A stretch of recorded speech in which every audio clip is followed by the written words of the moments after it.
Right on time. Giggity giggity goo.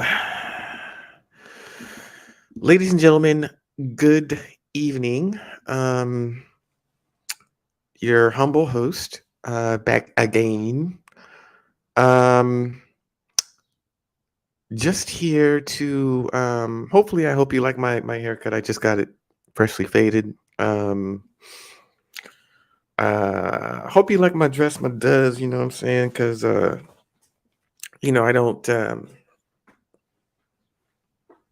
I don't get to wear a tie too often these days. But what I will say is that I'm glad to be back. I'm glad that whoever is watching is back or here with us today.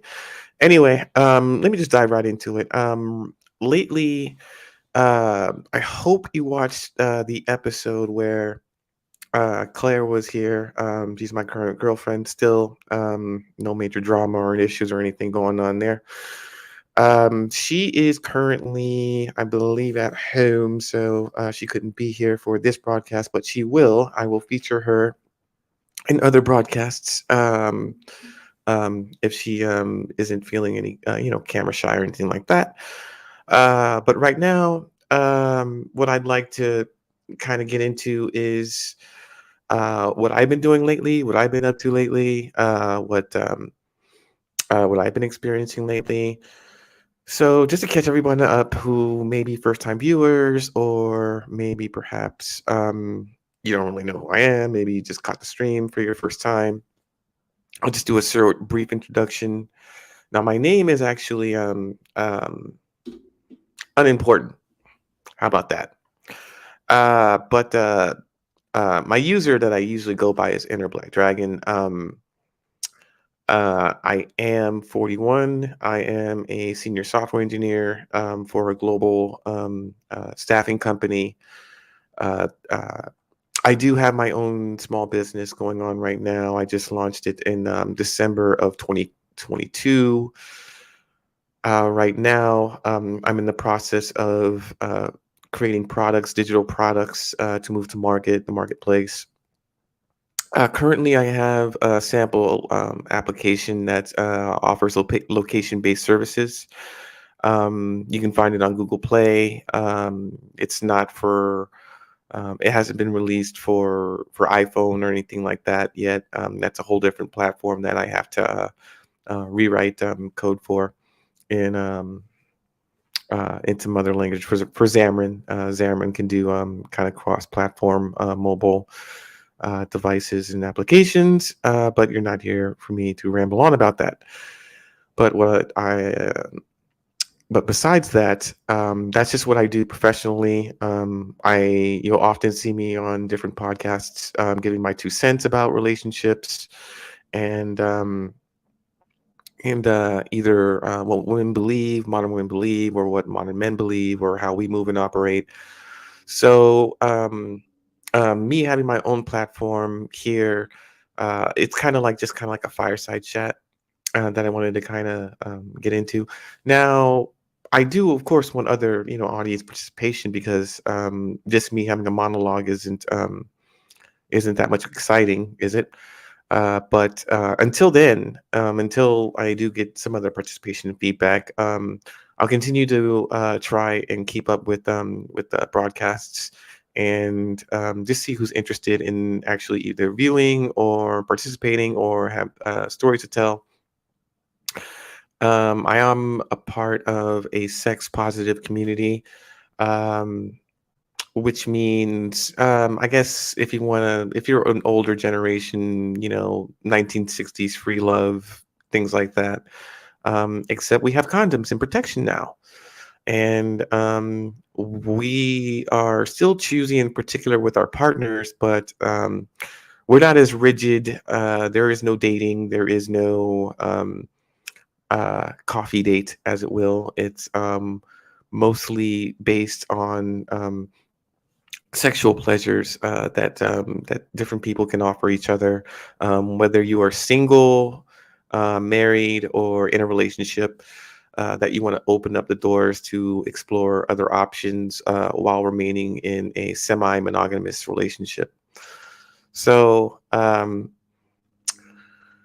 My current relationship is supposed to be quote unquote semi-monogamous, but it's actually, it's been well, no, it's actually been semi-monogamous. I am not gonna lie about that.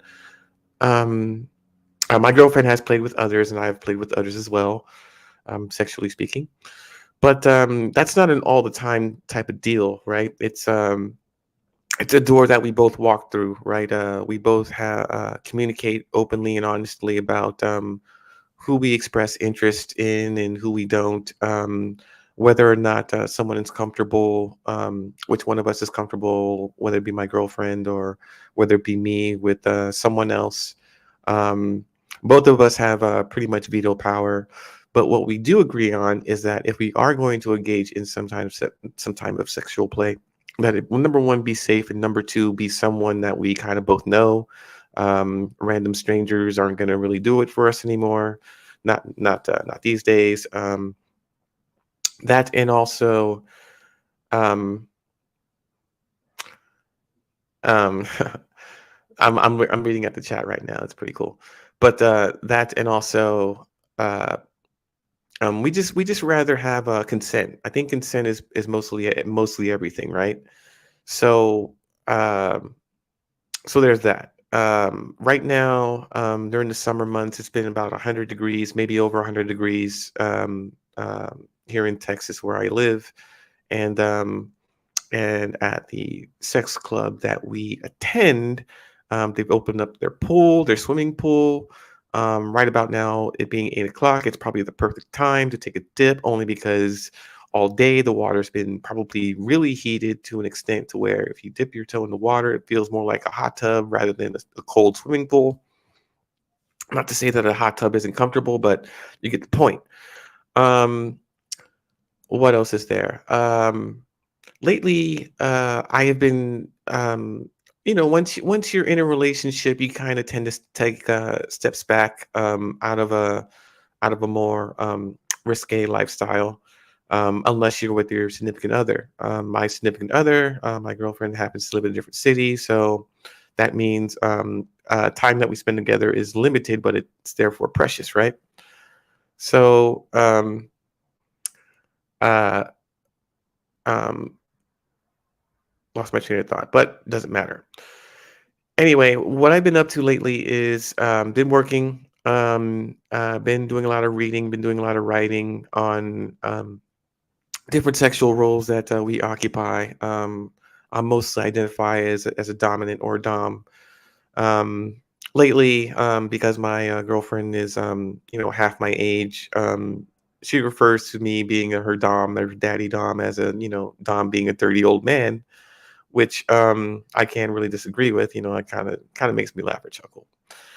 But besides that, there's certain roles and responsibilities one has to have in order to, cater to your submissive, right?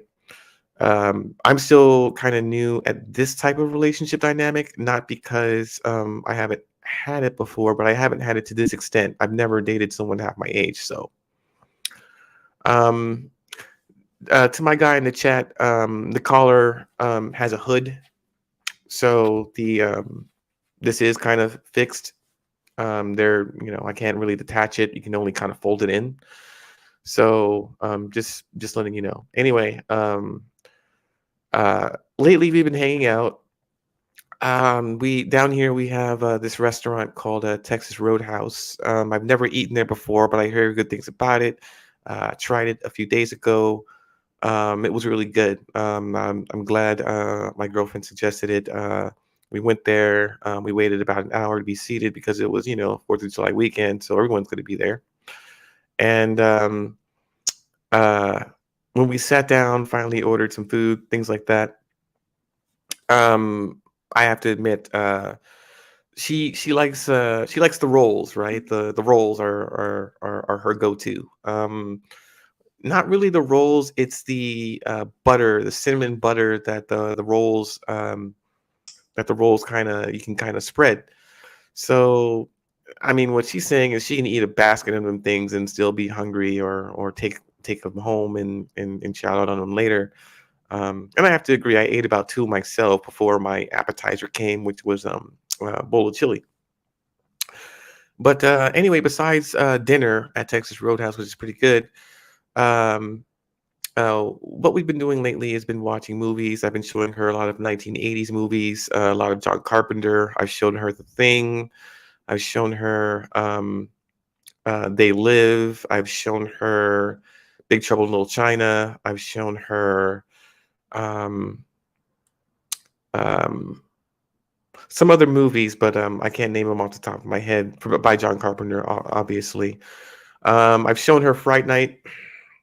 I've shown her the original Batman, 1989 Batman. Just I'm a Michael Keaton fan.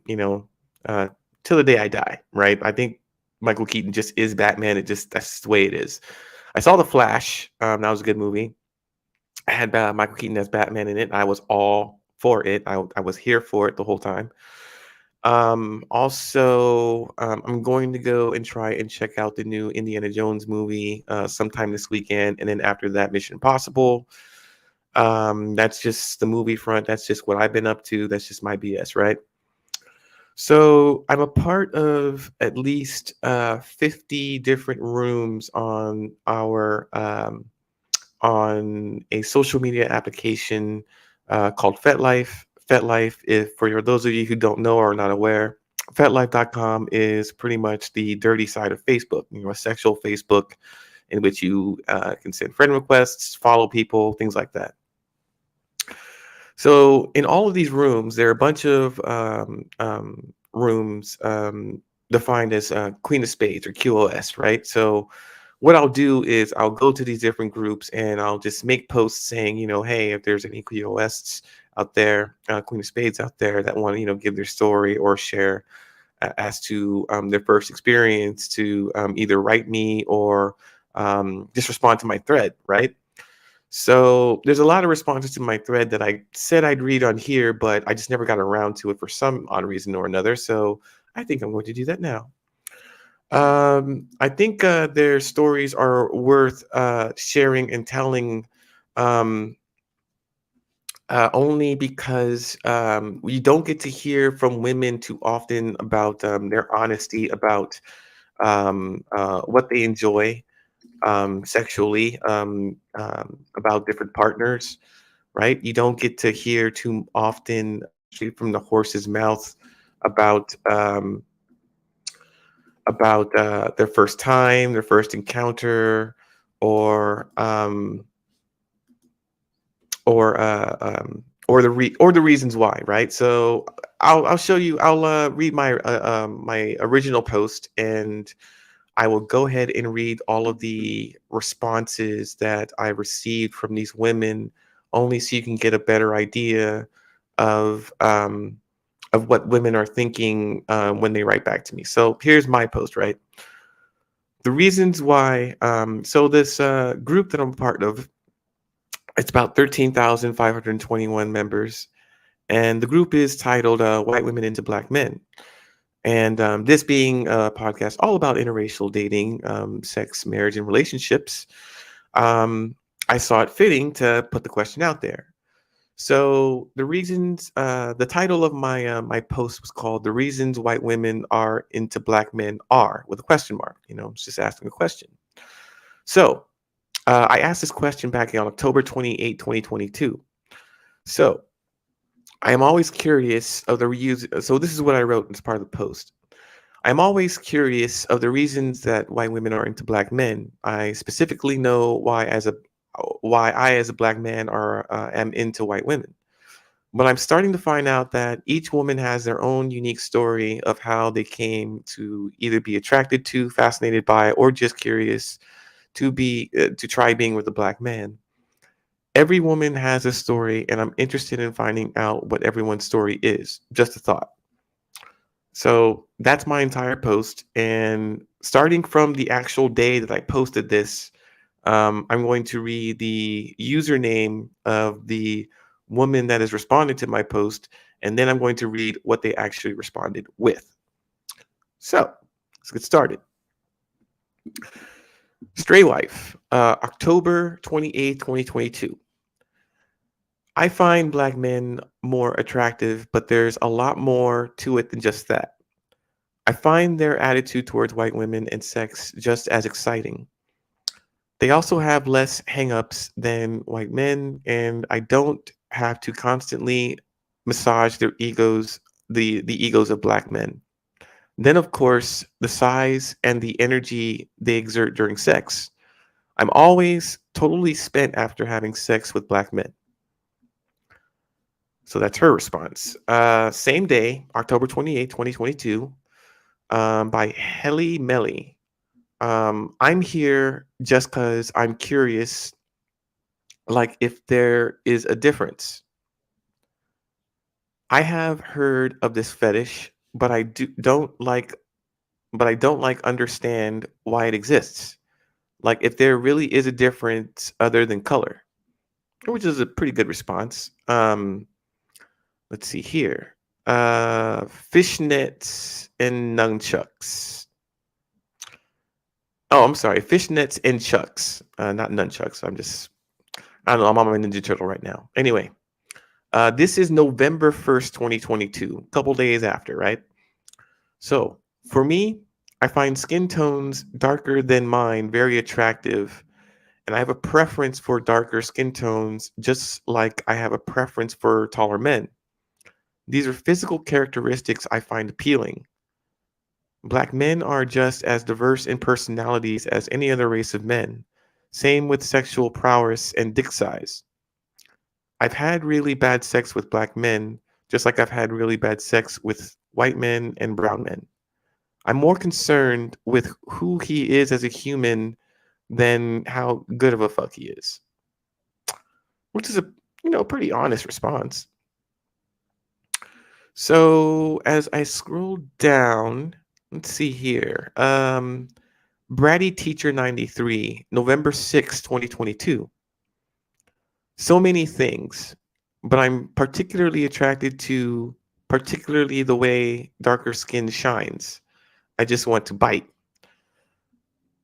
I mean, that's a her thing. That's cool. It's a legitimate response. Whatever it is that they're on their mind, however long or short the responses are, it is what it is. So, case serves December 4th, 2022. Everything about a black man attracts me. The color and feel of the skin, different scent, the confidence. Maybe it isn't a color thing, but I can't imagine ever being with a white man again. That sounds, pretty serious. I think we've all heard the term, once you go black, you can't go back. I think this kind of applies to her. So, December 21st, 2022, Sensationalist. I think that's how you pronounce it. Sensalicious.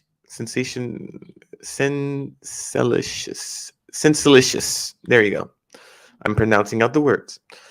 I cannot speak for anyone but me. I am generally just very curious about people who are different from me, have different experiences. That's the main draw. Plus, I find that non-white men are often more attracted to BBWs. Although my current partner is white, ENM, oh, I think it's ethical non-monogamous. Often, again, not always, I find kindred spirits in those who have felt marginalized in some way and are more conscious of the social constructs and dynamics of privilege, oppression, and justice and liberation. It's kind of deep, to be honest. I'm not gonna lie. Um, December 24th, 2022, Karen for Life. I met a Senegalese Muslim student named Malik while attending the University of Manitoba. We fell in love and dated at a time when interracial couples weren't acceptable. We stuck it through.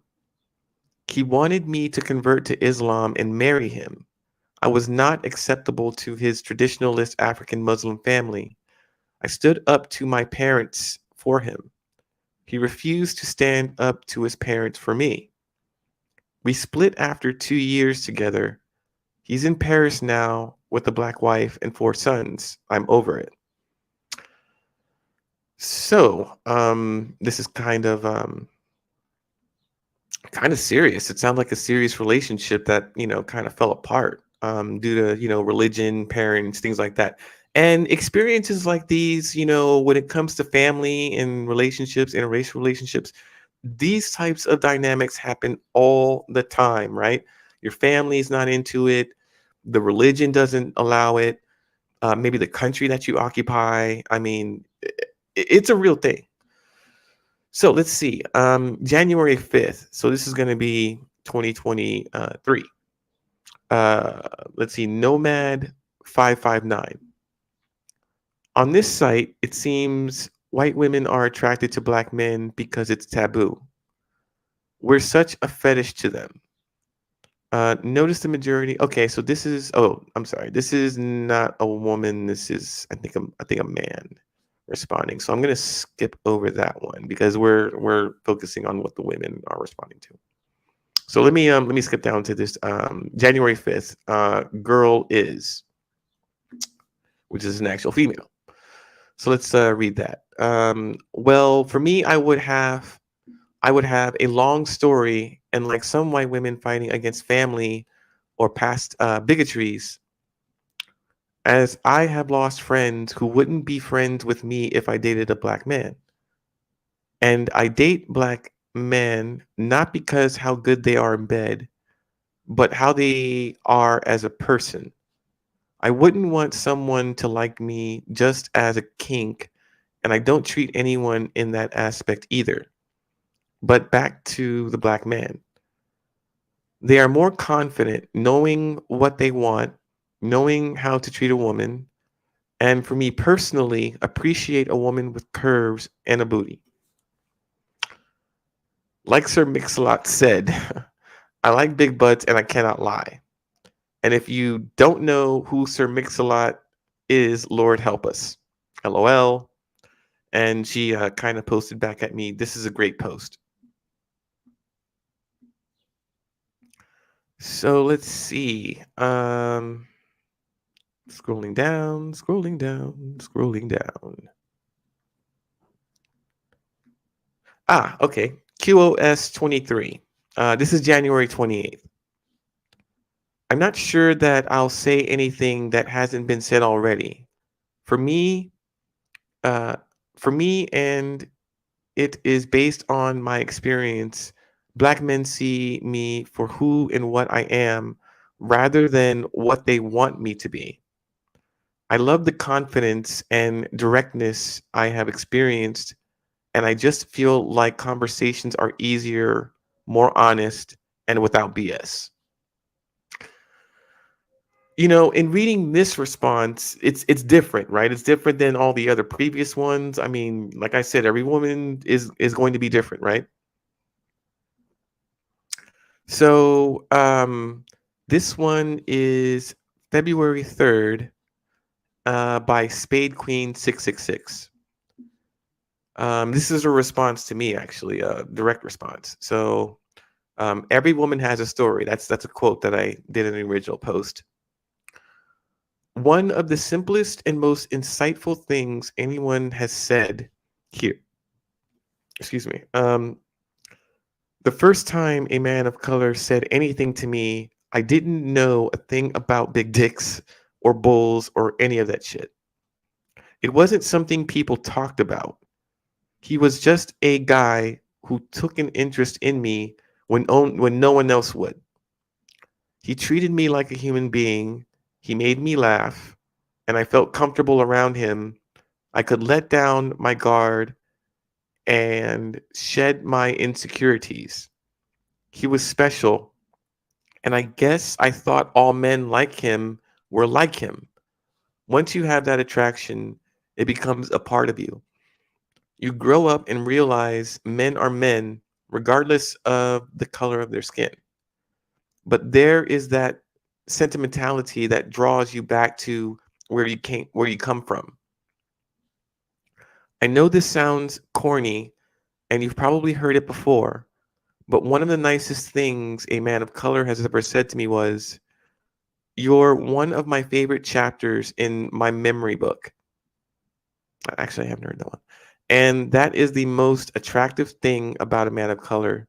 They can live in the moment and they can share it with you. Yeah, I'm gonna. Yeah, that one's gonna be another one that's kind of deep for me. I mean, that's kind of when I'm reading these things, I'm now starting to realize just how deep and emotional these women are about answering a question about the reasons why, you know? So it's not like, I mean, some of them are going to be at the top of their head, and maybe it can be one or two sentences, but some of these responses are really well thought out. Like they've really read my post and answered the question, you know? So let's keep going here. May 29th, by Elenia. Oh, Elena. I think that's how you pronounce it. I can be attracted to anyone if they have a combination of features or traits that are interesting and stand out to me. With regards to black men, it wasn't until age 19 that I received interest from other races. Things got sexual with one I met at a party. Since then, I've been more open minded as I have never had interracial relationships before. It's pretty interesting. Pretty interesting. Let's keep going here. June 3rd, Subby Girl 2. I think a lot of it is in the difference in attitude and confidence. The energy level is a lot higher and more intense as well. Let's see. Well, Karen for Life wrote again on June 10th, I love black men. So that's kind of a thing. Mrs. Tudor. There's an exotic. Oh, this is June 20th. Mrs. Tudor. There's an exoticness to other ethnicities if you spent most of you like in a monoethnic area. This is my case, and I'm attracted to exoticness. Okay.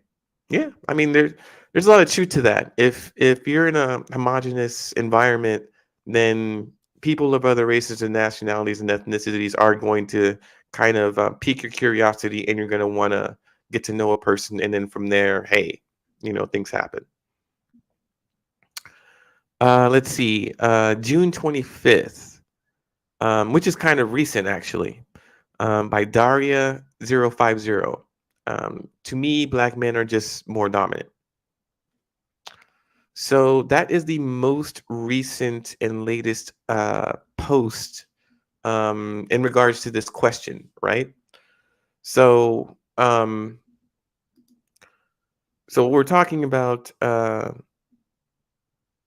Um, so when we're talking about different women's experiences with black men, no story is the same, right? No reason is the same. But what I am running into is, okay, so what we have been hearing is a difference in energy, a difference in confidence. I mean, you heard about dick sizes, but that wasn't the whole crux of everyone's response, right? So there is a difference. There is a noticeable difference, especially if you've been around, meaning you've dated Hispanic men or Latino men versus Caucasian men versus Asian men, and then versus African men or men of African descent or black men. So yeah, these are differences that all these women have, and most of them relate to either sex or dating or some type of relationship dynamic that molded and shapes their perception, to which they now either prefer black men or have an affinity toward black men as sexual partners or even dating partners or maybe even husbands. I myself was married to a white woman, as you know, and as you can tell through previous episodes, I've mentioned that and I've talked about it extensively. Have a daughter who is biracial. As a result, she's 21, will be turning 22 later on this year. Uh, so when we talk about relationships, I mean, the relationship right now is an interracial relationship, but her parents are probably going to be unaware of who I am as a person. My current girlfriend now. And I mean, hey, I mean, every person, every woman's gonna have her timetable as to when to break the news. Hey, I'm dating a black guy, right? It's not just something that you want to discuss over over like a Thursday night dinner or something. I mean, I don't know how you break it to them, like by email or like one of those Hallmark cards or something. I don't know, but but her parents do know that she has dated black men before. I think they've met somebody that she used to date once upon a time. I'm pretty sure her parents may have questions as to why. Hell, I got questions as to why. But all I know is there are different answers to that question when it is asked. So I will once again reiterate the question that I posted on this in this group. I'm going to actually post this question again to different groups and hopefully get different responses. And on my next podcast, our next showing, which is on Tuesday, I will be reading those responses. No matter how many I do or don't get, I'm pretty sure I'm going to find, one or two that are going to fit the bill enough to read. And if a woman is going to absolutely have a response to my question, then I think it deserves to be read just so that other people know, especially on my platform, because um, if the question doesn't get asked and then answered by a multitude of women, then we'll never really grasp a full understanding of how this dynamic plays out. I mean, we've had a response that said, she's dating and wanted to get married, but the religion wouldn't allow it, the family wouldn't allow it, and that the man has moved on with his black wife and black children, living a different life. She was hurt by that. I mean, she just was. You can't really I mean, and I'm glad that she was able to respond earnestly and earnest, right? And honestly and completely and tell her story because her story deserves to be told. It just does. So, um, I mean, as far as I know, when I was dating my ex-wife, when, obviously before she became my ex-wife, my mother felt some kind of way about it. She wasn't cool with it. She didn't like her. She wasn't interested in her, in talking to her or having a relationship with her. It was just I mean, even now, 20 I mean, this was 20 years ago, so 1999, 2000, but still, even in the modern era, there's still this ick and this stigma behind interracial dating. And you know, in Texas, interracial dating is more common in Austin and maybe San Marcos than any other areas within the state. There are some cities and small towns that are still very much segregated, by area of town or part of the city where interracial dating is kind of frowned upon. I mean, yes, you can walk somewhere, but there are some places that you shouldn't walk.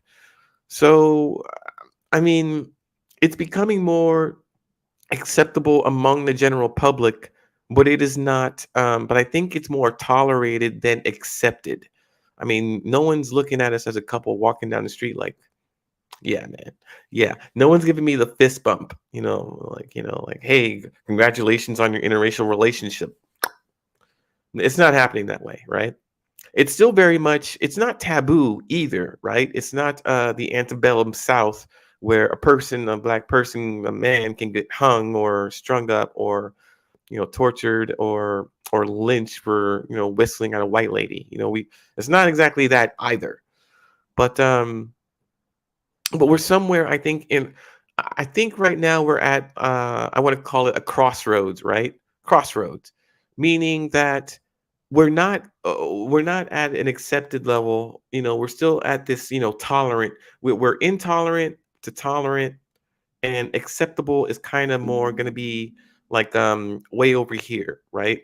There we go from intolerant to tolerant and then accepted. Accepted means that there are the people who have that ick and have that stick up their ass about an interracial couple walking down the street is going to be a very small minority by 2025, who knows, 2030, who knows, something like that. But until then, there is still going to be this stigma behind it. Because if you're in a majority white city or area where there's not a lot of black men, especially, you are going to stick out like a sore thumb. And if you're walking down the street with a white woman, you are going to get some dirty looks, from that social environment. I'm not saying that it's right or wrong, but it's a subconscious ick that people still can't get over because you're not used to seeing that every day. If you're not used to seeing something every day, you're not going to really talk, you're not going to accept it. It may be intolerable to you, but um I mean, the most anyone can do in that situation is tolerate it, meaning this isn't going to happen with my daughter. This isn't going to happen with my wife. This isn't going to happen with my cousin, all my female people who are closer to me. I don't want this. It may be good for her, but it's not going to be good for anyone in my family. So then there's that, right? Still stigma, um um but if you're seeing it more often and every day, things become normalized. And when things become normalized, they're destigmatized. And then sooner or later, they become the norm, acceptable to some degree. So, yeah, as far as these things go, it's still very, very much complex. But there is there is something to be said about conversations, adult conversations to be had between black and white that are still going to be either troublesome or get under somebody's skin. Somebody's going to say something that they don't agree with, and then you're going to have this either talk or maybe argument about who's right or wrong and why. And I make it a point to talk very clearly and concisely and not condescendingly, but with respect and with earnest and honesty. And what I am in charge of doing is putting myself in somebody else's shoes in order to understand where they're coming from so that I may have a better idea of why a person thinks the way that they do. So, not a lot of people have that capability, right? They're stuck in their opinions. They have an opinion, they're stuck on it. You're not changing their mind. You're not going to convince them. They're in the tank. They're just submerged in their beliefs, and you just cannot get them out for anything. You can throw them a lifesaver. You can try and get a rope, and I mean, it's just not going to happen. But you're not supposed to always change someone's mind or convince someone that they're wrong or convince someone to change their perception. What you should do is only listen and understand where they're coming from, and then work with what you have from there. Um, and speak a different language and language that they might be able to understand. So, I mean, then only after a while, after talking, maybe once, twice, or three times, can a message that you want to convey get through. Now, I don't think the world should work this way. I think, though, in my utopia, when I talk, you listen. When you talk, I listen, and then we have a clear understanding of each other, and then we can get to some consensus. But that's just not how things work, right? People get hurt in their feelings. People walk away. People get angry. Relationships get frayed, and we don't want to get into all that either, right? Um, so um, so that these are the types of things that we have to deal with when we're adults. When we're children, when we're younger, much younger, right? When we're in middle school, we don't have these hangups and ideologies about either politics um, or what our parents think or race or racial dynamics. We kind of tend to like who we like for whatever reason. And when we come out of our homogenous backgrounds, which is an environment which are basically our home and maybe our neighborhood, and go into a more diverse environment, only then do we start to maybe either get out of our comfort zones. It changes your perception. You're able to accept someone for who they are, even though they are flawed, such as you are. And people are also able to influence you in your thinking by expressing how they feel or what they believe or how they've been brought up and raised or or their moral concepts of right and wrong. So, I mean, I guess what I'm saying, well, I'm saying a lot, but these things are all things that we have to deal with. It doesn't get any easier when you get older. 41, I can attest to that kind of shit. Um, Me being here in San Antonio, Texas, right? That's where I am. That's where I've lived. I've lived here maybe I want to say over maybe over 30 years. So it's a very conservative city. It just always has been. But I've always been engaged in interracial dating. I mean, always. It's not a preference. It's just the chips that it's just the cards that I've been dealt. I've never been able to properly court or date black women. There was a black woman that I was like super interested in. She was just built like I don't know what. I just looking at her got me all worked up. But I didn't fit her aesthetic. Like I'm not Tyrone. I'm not an athlete. I'm not a bodybuilder. I'm not rich or baller. I didn't, when I was talking to her, I didn't have a house. I didn't have any flashy Louis or Gucci or, jewelry. Not to say that this is all the things that mattered to her, but the problem was I didn't fit an aesthetic that made her swoon in order to dive into a relationship with me. I mean, that just wasn't going to happen. So, what wind up did happening is that we talked, we hung out, we got into some physical stuff, but physical being sex. Let's keep it real. But nothing stemmed from that. Right now, I'm pretty sure she's happy with whoever she's with. I'm pretty sure whoever she's with is very happy with her. I'm probably gonna look her up on Facebook and see if I can, holler at her and say what's up. Only because I'm thinking about her now. But as I speak to you out there in the world, I can only say that a strong I believe that interracial relationships are built out of not only curiosity for but a certain level of appreciation for the other, right? Um, I appreciate you more as a person than the skin color you happen to be, or the ethnicity that you happen to be, nationality that you happen to be, the religion that you happen to be participating or practicing. I appreciate you more as a person than as an stereotype. So yeah, there's that. I think that what attracts to people is chemistry rather than fetish.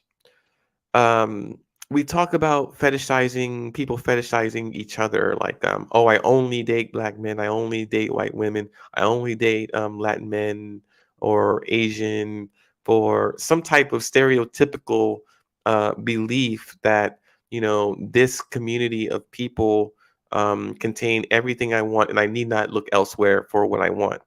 And that's a mistake too, I think people often make. I think people in America have a unique opportunity to date who they want of any ethnicity and background in order to therefore broaden their understanding of how that member of a community works and operates.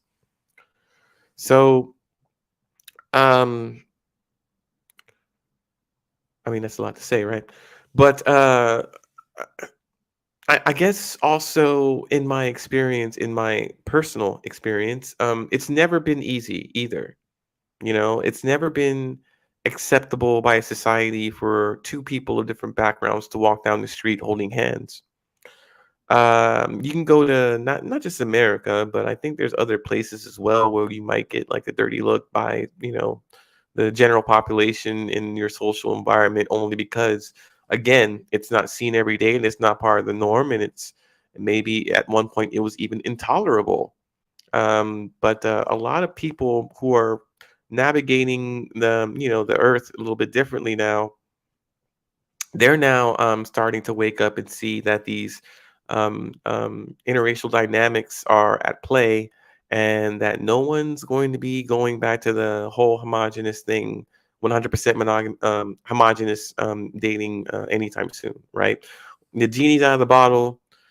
Um, whatever analogy you want to use, the horse is out of the barn and the toothpaste is out of the tube. Just you can't put things back the way they were, and I don't think people nowadays in the modern era would want to anyway. But what I do think is that everyone wants to be happy with whoever they're with. Everyone wants to be able to broaden their understanding and be able to either compromise um, or and just enjoy life in general with as much peace as one can obtain within a relationship in which two people can comfort each other. Um, um, and maybe start a family, right? So there are a whole lot of dynamics that people have to contend with.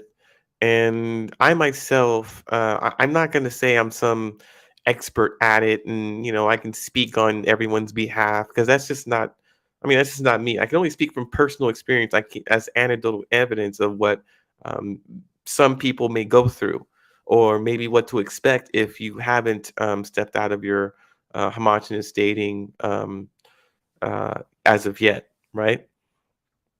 But yeah, so I mean, that's kind of my contribution to this platform. The contribution to this platform, especially on YouTube, since it can be seen all over the world, is to provide not an echo chamber, but pretty much a microphone and a stage to where people who've experienced bigotry, either racism or prejudice or just negative feedback and reactions can kind of express themselves and how they felt during that negative interaction and maybe get off their chest like, hey, this relationship was everything to me, but my partner wasn't able to my spouse wasn't able to hang in there for some odd reason. They were facing peer pressure from their friends, their family, their religion or church or institution. Um, they were faced with negative anecdotes and negative stereotypes about themselves. Everywhere they went, people saw you as low class or no class or undeserving of this type of relationship that you're part of. There are a whole lot of other negative forces that that that try and pull you apart, right? But attraction kind of brings you together. Your attraction for each other make the relationship work. It's the environment that tries to pull you apart. So the I believe that interracial relationships are going to be stronger types of relationships because of the environmental dynamics that one must go through in order to maintain said relationship.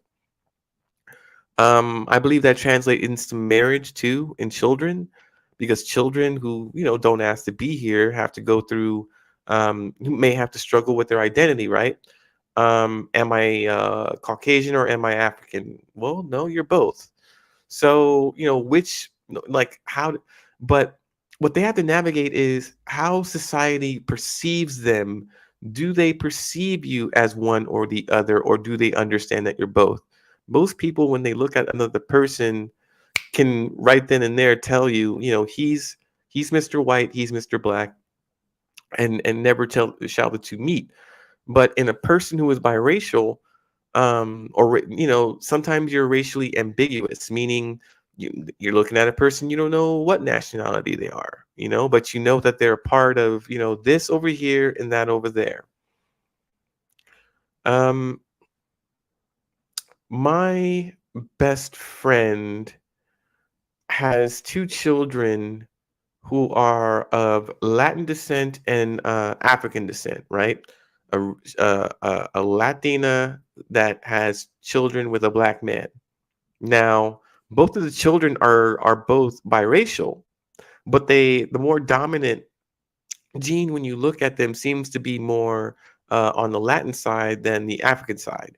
They have, of course, their father's features, African features, and maybe behaviors and attitudes that your typical Latin child wouldn't have. But that I think that's the biracial aspect of children. They can exert behaviors of one parent, the non-dominant genetically dominant parent. Excuse me, I just drank some Canadian water, and it's gassy. They can exert the behaviors of the non-dominant genetically dominant parent, but have the looks of the genetically dominant parent. So there's that aspect as well. And both of them are great, or both of our kids are great, but it's just when they grow up, right?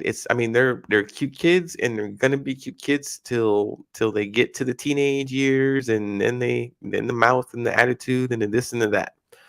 But uh, how society will treat them is still up to question, right?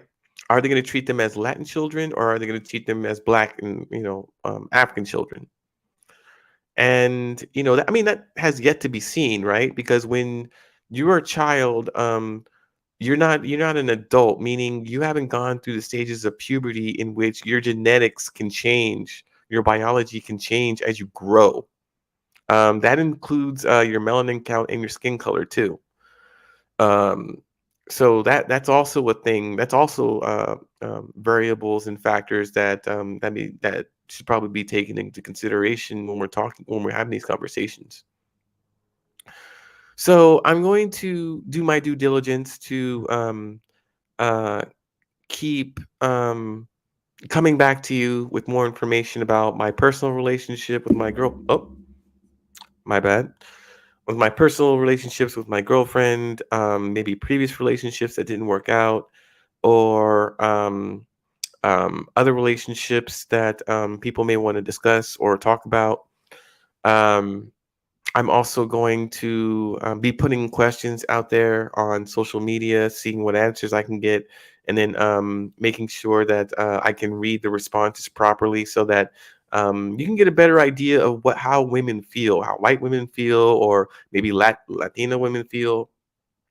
Actually, there's actually a group that I didn't even know, I wasn't even aware, but there are Asian women that specifically desire black men, and it kind of just like blew my mind. I didn't know that this was a thing with Asian women as well.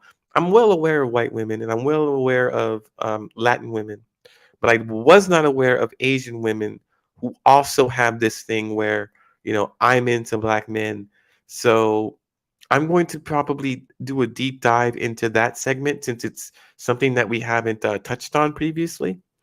And I mean, maybe we have in an earlier video, I'm not sure, but I'm going to post in that group in particular, so I can see if I can get particular feedback from that community and see what the responses are, so I can read them aloud. You'll hear what I'm reading from them straight from the horse's mouth, verbatim, and then just see where the chips fall. They will fall where they may. Also, after well, I'm gonna send out also the StreamYard link for an invitation for people who may want to come up and have a small discussion, or any type of discussion um, on the topic of interracial dating, sex, dating, and marriage. Uh, I'm going to try and schedule some women to come up and give their point of view. I may need to change around the time, not of the broadcast, but what I'm going to wind up doing is during the day, my normal weekday, whenever these women have time to have a 5-minute conversation, I'll go ahead and come up here, make a small scheduled recording. Make sure they can be heard, whether it be from their mobile device, or if they have a microphone and a headset set up just like I have here. They don't need to be in any type of typical setting. They can be on their phone, in a car, at work, on their lunch hour. It doesn't matter. Um, my demands aren't really, not they're not that exquisite, as in they need to speak on some 2-hour diatribe of why they're into black men, or their first time with black men. That doesn't need to be a 1 hour conversation. It can really be like 5 to 10 minutes. I mean, that's more than enough to get a woman's perspective on where she at, where she was, where the threshold in which she started opening herself up to dating men of other nationalities or races or ethnicities, and then a comparison between the two. Which one is better? Which one is worse? What do you think? Why do you think? And yeah, we're just going to drill down and look for that oil patch, and try and extract as much juice as we can squeeze out of this lemon. But I really like just coming up here just to talk sometimes about everything I've been going through, or the questions that have been asked of me, or the questions that I put out there and the responses that I get. Um, I also have a lot of friends who, like me, have had a lot of sex. I want to talk to them as well. They're going to have experiences I haven't had. It'd be nice to get someone else's perspective besides just my own. Not to say that my perspective isn't bad, but I know that there's a lot of stories to be told that are out there somewhere, and my job would be to bring you here and uh, share your story with the world, right? So, um, as far as I'm concerned, everyone should be living kind of like their best life as fun. They should be having as much fun as possible, but they should be living their life um, as responsible as possible, making better decisions. Um, we should ditch the YOLO mentality. I mean, yes, we all only live once, but we should try and live our lives the best way we can in the best way we know how, without living it recklessly and without thought. People can get hurt that way. And that goes for education, relationships, driving, handling heavy machinery. I mean, goes for a lot of things. So, and different there's also different cultures and ethnicities I'd like to get into, such as Indian and Muslim, and um more traditional households that maybe wouldn't tolerate interracial dating. Maybe there are reasons why some cultures like frown upon interracial dating that we're just completely unaware of, and we need that perspective as well. So whether the experience is either positive or negative, we need to have that experience in order to understand better the reasons why dating is the way it is, and interracial dating is either um, smiled upon or frowned upon. And there's a story behind that too, I'm sure. But I think that we're going to get into it. I mean, it's 2023. Right now it's summer. It's been, I don't know, 100 degrees down here for a few weeks now. We just got some rain earlier today, so it kind of cooled off a little bit. Um, Kind of one of the first days it hadn't reached up to 100 degrees, which is a big surprise.